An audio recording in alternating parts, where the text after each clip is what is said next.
All right, everybody. Thank you for joining me again. My name is Dan Hendricks, as you can see here. And www.Dance of the Cosmos is my website, so check it out if you're on YouTube watching this. So today what we're going to be talking about is we're going to talk about the planets, or the Grahas. And what we're going to talk about with the planets is we're going to talk about their nature, and we're going to look at three different categories to talk about each planet. And we're also going to refer back to the numbers of each planet through the natural order of the planets. I did a video earlier on that. I recommend you check it out. Natural order of the planets. Very, very important basic information. That's all we're going to get into today. So without further ado, let's look at the planets. Let's look at the players here. So first off, what we see here is we have Sun, Moon, Mars, Mercury, Jupiter, Venus, Saturn, Rahu, and Ketu. So we're going to talk about each of these 9 planets. This is going to be a pretty long video. I'm going to try and keep it about as short and sweet as possible. Like I said, we're going to be looking at 3 different categories of the planets. So without further ado, let's go ahead and start. And of course, we're going to start from the top with the first planet, and that's always going to be the Sun. Again, natural order of the planets, we start with the Sun. All right, so with Sun, we start with the Sun because the Sun is the number 1. And the number 1 shows that there is primary importance to what the Sun brings. It shows us that the Sun brings out what is primary importance. What is the number 1 to us? Well, that's our core nature and who we are. And we can see that emphasized with the Sun here if you look at the planetary glyph. What you'll see is that there's this dot in the middle and there's a ring on the outer edge. And what that really shows is the Sun is it's this energy of bringing everything out but who we are and establishing it into the world.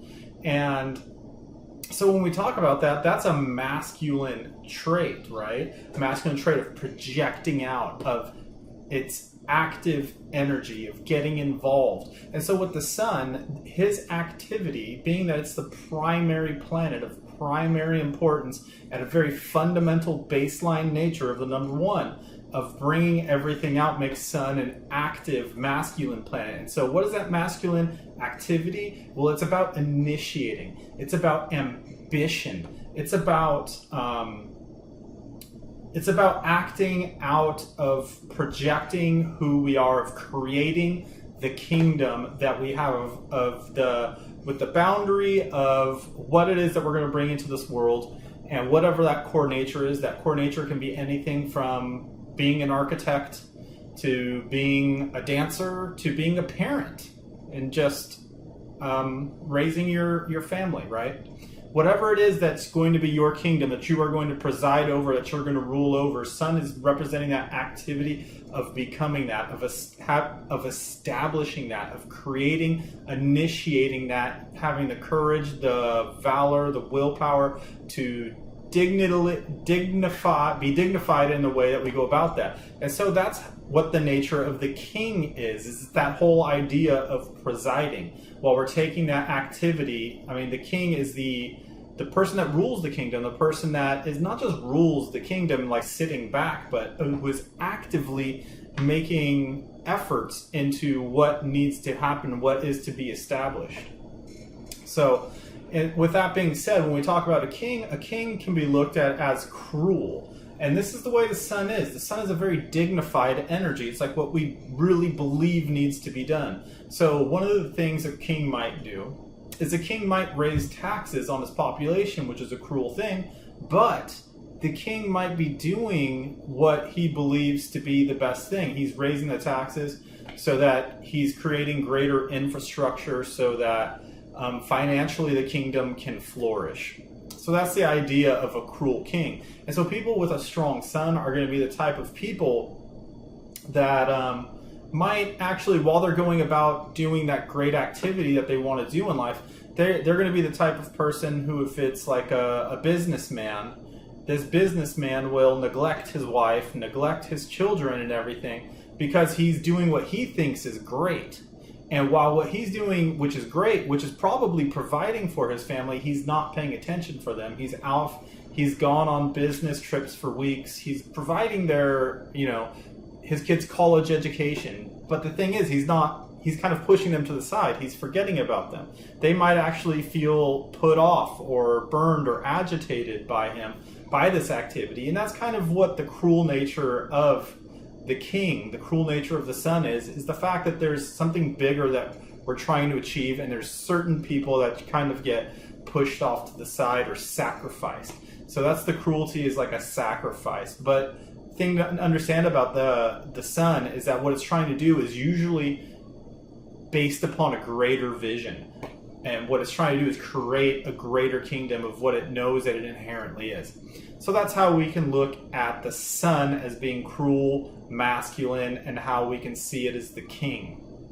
Now let's go ahead and look at the next planet in line. Natural order here. We go from sun, now we talk about moon.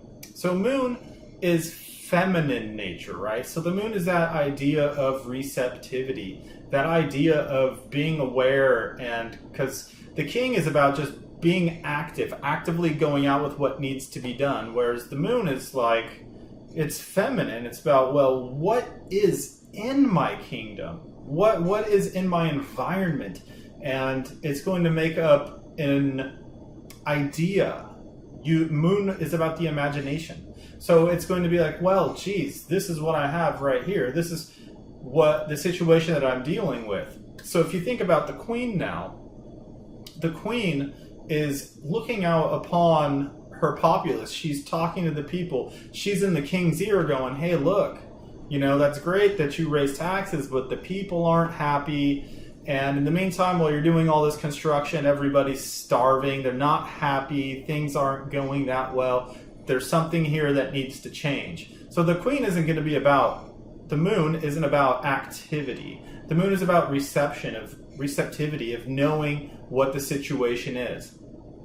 And so that's how we can kind of get the idea of the queen, of the moon. And when we talk about queen too, it's not just about being receptive, it's about being receptive to the big picture of our life, and about what is going to be, where we're going to find greater fulfillment. Because that's what the moon is always about. All the feminine planets are about how we feel about things, about how it affects us. And so, and it's about like our desires, because what the sun and the masculine planets are about activity, going and getting, where the moon and all the feminine planets are about like, what is it that I want? What is it that I want to bring to me? What is it that I want to have come to me so I can be receptive to that? And the queen is really about being in charge of that.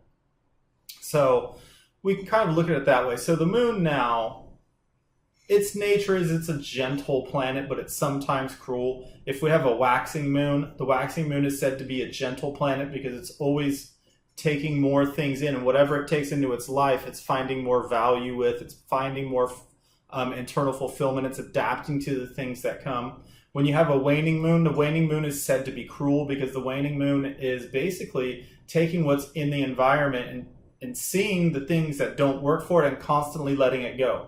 But it's like it's constantly letting it go so new things can come in. You know, it's about letting go of the things that are in the environment so that new things can come in that are probably going to be more fulfilling. So in a way, that is, it's cruel, but it's a very, very, very much a lesser cruel nature. And that's just when the moon is waning. When the moon is waxing, it's considered very gentle, but overall, the cruelty of the moon is not very much.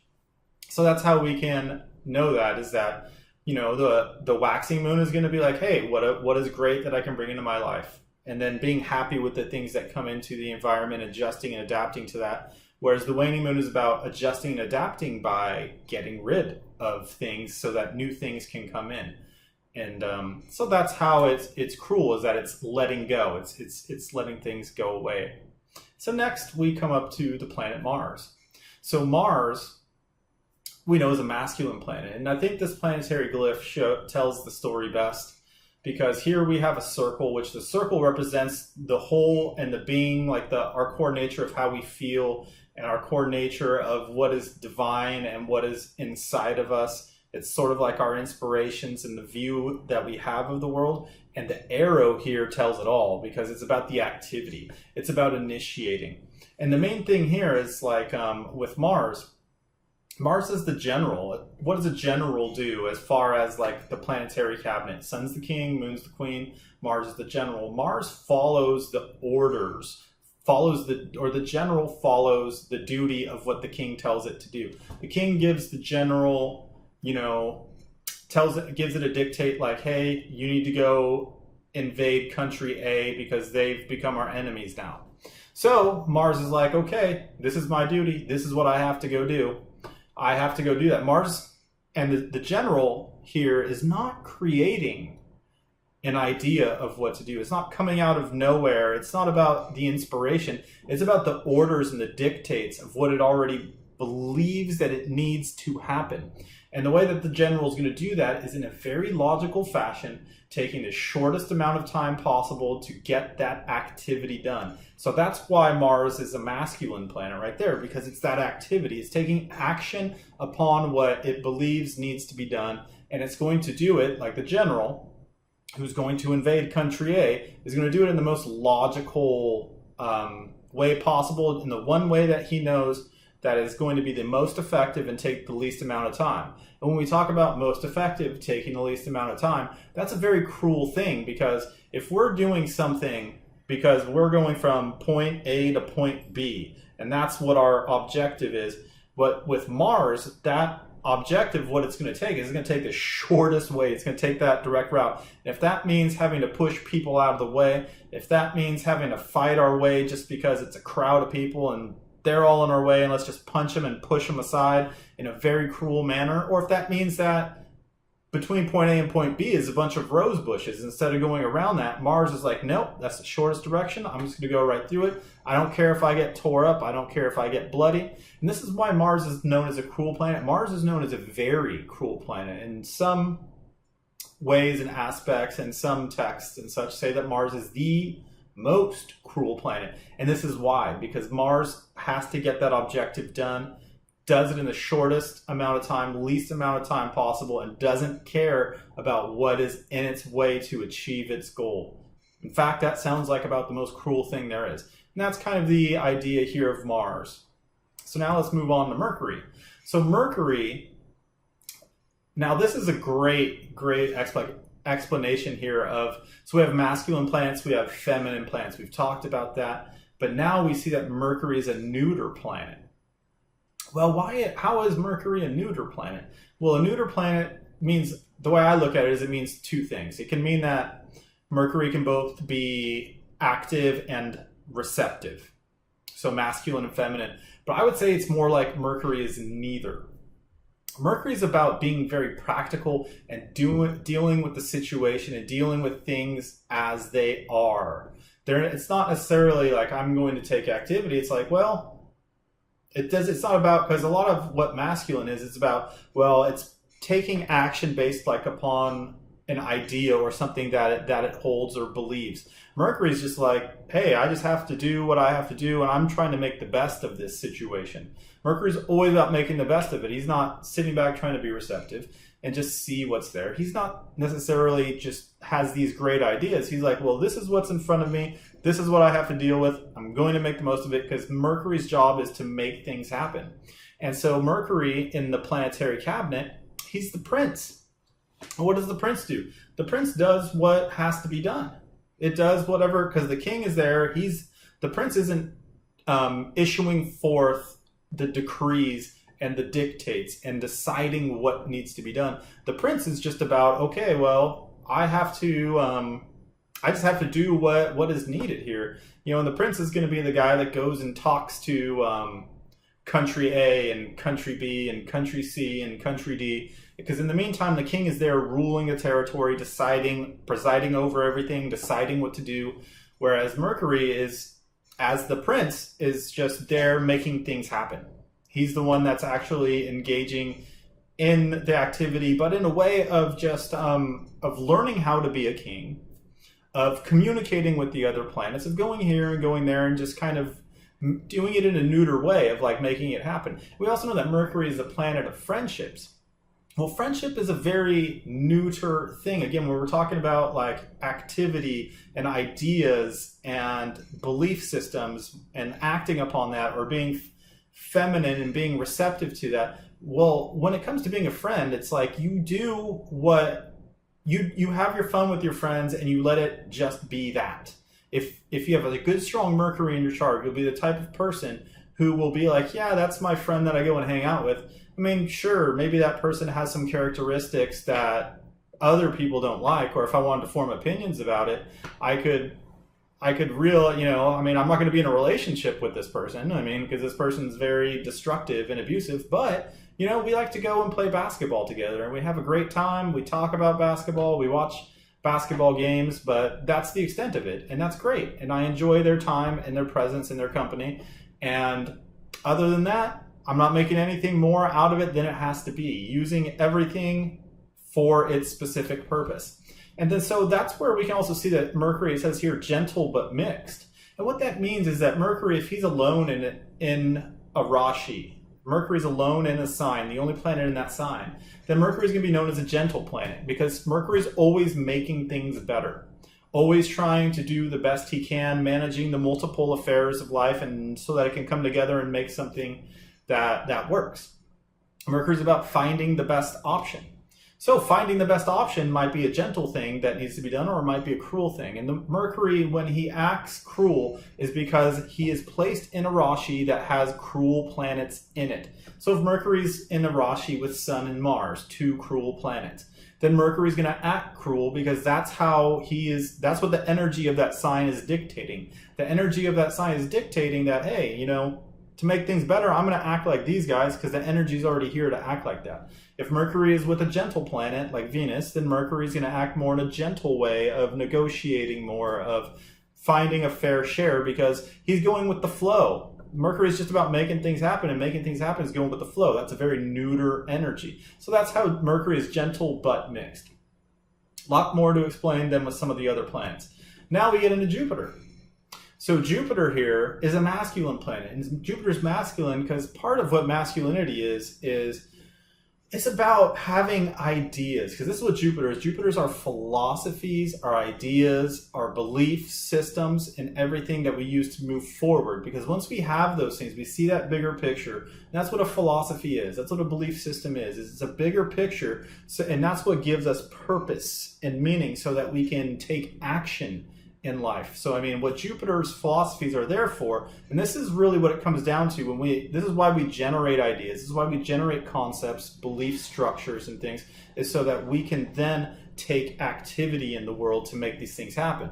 But what we see is that Jupiter is a gentle planet. So Jupiter's activity and the things that he has purpose about is to create a better world. He's not going to be the guy that steps on other people's feet. He's going to go from point A to point B because he sees that is, first off, he finds purpose and meaning, and he has a belief system that he needs to go from point A to point B. And then he's gentle, so along that way, he's going to help everyone along that way. That's why he's taking that, because he's creating, Jupiter's a planet of abundance and of creating more abundance and always giving. It's the most charitable planet. So it's going upon that path and that purpose, but to provide a better world, because he sees the bigger picture. He's finding joy. He's coming from a place of wisdom and going forth to provide joy. And Jupiter's the advisor and the minister. So what this means, this is what those philosophies and beliefs are all about. This is when you're advising, you're sharing, you're creating abundance, you're sharing your ideas, you're coming from a place of wisdom so that you can help administer the best possible route that helps the most people. And that's really tying in what Jupiter is all about here. Then we come into Venus. You will see Venus is an advisor and a minister also. Well, Venus is feminine. Remember we said how feminine is about creating needs. And well, with Venus, it's not necessarily creating needs.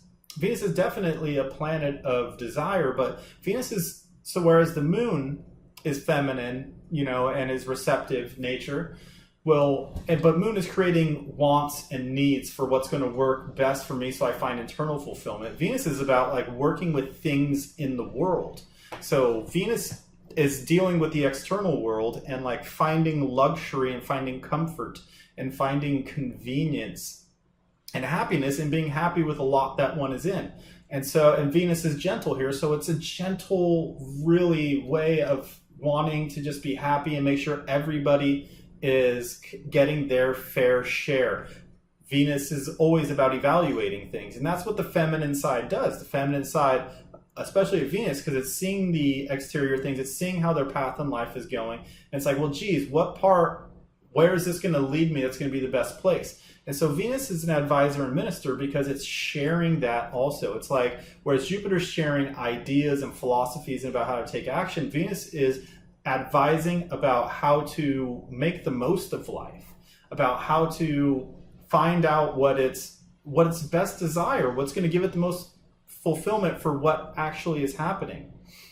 And that's how we can look at Venus. And then we come into Saturn. So Saturn is the servant. Saturn is the masses. So what this means is that Saturn's perspective is not one of issuing decrees. It's not about like what I'm going to do, what actions I'm going to take. It's about, well, geez, how is everything affecting me? Well, there's a bigger system that is affecting me, and all I can do is deal with the situation as it is. I don't have a choice here. And Saturn is neuter. And so what that means is this ties right into that idea of what I said with the servant and the masses, is that Saturn's like, I just have to deal with this situation. I'm not sitting here trying to think of what's going to be the best possible thing, being feminine. I'm not going to sit here and be like, I have to go here. Saturn's like, I have to deal with reality. I have to deal with the cold, hard reality of what's right under my feet and what I have to deal with. And Saturn is cruel because when he goes, hey, I have to deal with I have to deal with this situation that's been given to me. Just like, so the masses. So like if we're talking about a servant or the masses, it's like, I've been given this order. This is what I have to do. This is the situation that I've been put in. So I'm sorry. Actually, Saturn's not even like, I'm sorry. He's cruel. He's like, all right, this is the situation I have to deal with. So I'm not going to do that. I'm not going to focus on that. I'm going to let that go. I'm just going to leave everything else and let it all fall apart. I have to focus on the one thing. Saturn's the servant. The master tells the servant, says, hey, you need to go out there and you need to go clean that boat until that boat has no more barnacles on it. Well, Saturn's like, okay, that's my orders. That's what I have to do. I have no choice in this matter because I'm just a lowly servant, a slave, and these are my orders. So, I'm just going to let my wife starve and my children starve because I have to do this duty. This is the most important duty that I have to do because this is what's going to be the greatest thing for the masses, for the other people. And so he's going to let go of a lot of things. And that's where we can look at Saturn as a cruel planet. Then we come to Rahu. Rahu, which we know, now when we talk about Rahu and Ketu, these are the shadowy planets. These are the eclipse points, the planets that can't be seen. They don't have a physical embodied form. So now, what's interesting when we talk about Rahu represents foreign things. Like I have it here where Rahu is the attacking army. Well, what that really means is that Rahu is that army that exists outside the boundaries of the kingdom. Rahu is the army that goes and actually attacks planet or country A, invades country B, and it's out there in an environment where it's never been before. It doesn't know where it's going. And again, since it's an attacking army, then Rahu can be very cruel. And being that army doesn't know where it's in a foreign territory, it doesn't know where it's going to go. It doesn't have a map. It just knows it has something that it wants to achieve.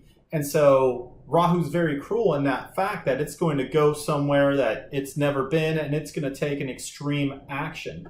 Well, and here's the thing. So it's a feminine planet, but it's taking action. Well, what the feminine idea of Rahu is, the nodes are the hardest to explain. The feminine side of Rahu is that it's operating on a place of a deep desire. It's operating off something that it holds, that it just feels like needs to happen. It has these crazy ideas in its head. And so that's what Rahu is. He's out there in the world with these crazy desires, these deep-driven, deep-seated desires in these foreign places, in all this darkness, in this area that's uncharted. and out there having to fend for itself and not knowing exactly where to go or being able to formulate a plan, but knowing it needs to go somewhere, has just this deep yearning and this cruel nature of just heading somewhere just and letting everything go, you know, separating itself from everything else because A, it's in a foreign territory, and B, it's got this deep desire that just needs to be fulfilled. It needs to be realized. So that's how we can look at Rahu. Rahu is a very extroverting force. And then we have Ketu, who's a very introverting force. Ketu represents that defending army. Ketu tends to inhibit things that it's with. It'll inhibit the planets that it's with. It'll inhibit the energy because whereas Rahu is about that attacking army that's, you know, out there following some deep desire, Ketu is inhibiting like it's trying to protect something. Ketu is the army that never leaves the castle boundary. You know, it's there to protect the king.